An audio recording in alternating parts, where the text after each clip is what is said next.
Rồi em thứ hai là em gà đèo mỏng lá ha. Em gà đèo này mỏng lá. Đó, gà tơ ha anh em. Gà này thì chân cẳng vảy vi thì rất là đẹp ha. Mặt mày cũng rất là đẹp thôi ha. Em này thì 4 bang nhà đói nha anh em. Lông lá em thì cũng chưa xong nha, em mới xong được có ít ha. Em này thì mình chia cho anh em là giá là 1,5 triệu ha, 1,5 triệu ha. Em này thì rất là đẹp và rất là ok ha anh em.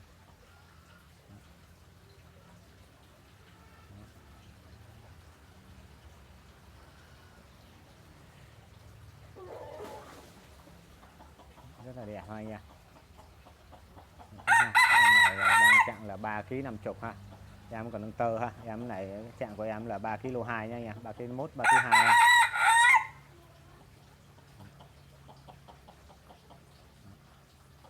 Rất là đẹp luôn. Cặp mắt rất là sắc ha.